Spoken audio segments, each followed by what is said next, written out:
This is Sam Hooper with the Institute for Justice. It's Monday, June 2nd. Today is Sine Die. It's the last day of the Texas legislative session. Sine Die is Latin.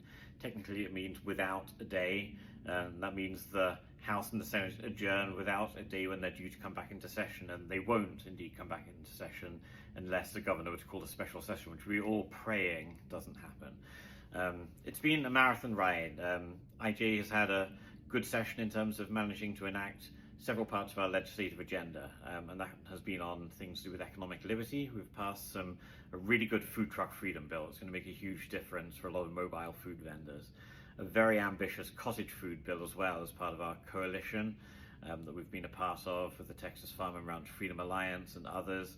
That's going to make it easier for people that make homemade food to sell it safely and freely.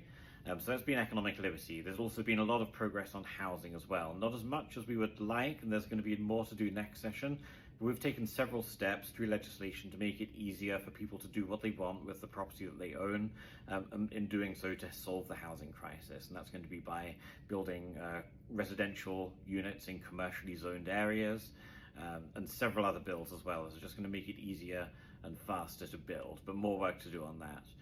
Some progress in occupational licensing as well, with universal license recognition for military spouses. So people that are married to those that serve, that come into Texas, have an occupational license from out of state, will be able to have that recognized in Texas.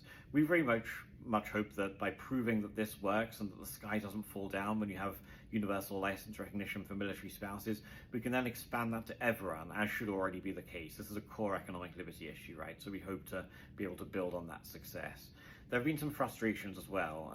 We tried to work on repealing, or at least reporting on the extent of abuse on civil asset forfeiture. That's when the government can seize property when they suspect you of a crime, but you haven't yet been charged. Those bills unfortunately didn't advance in the House or Senate, so more work to do there. More work to do in some other economic liberty areas as well, but it's been a real slog. There's a 140-day session. This only happens once every 2 years. There are a lot of priorities that we try to work on, but it's been really fun getting to represent the Institute for Justice and our legislative priorities at the Capitol, working with people of both parties, with activists, with all kinds of people to advance the causes of free speech, economic liberty, property rights, and education choice. I'll check back in with a fuller overview of where things stand at the end of the legislative session, a proper summary later on, but wanted to let you know, one, I'm still alive, and it's Sine Die, and I made it to the end of the session. That's cause for celebration, I think. And two, check back in with me soon. This is Ledge Lawyer Sam Hooper of the Institute for Justice.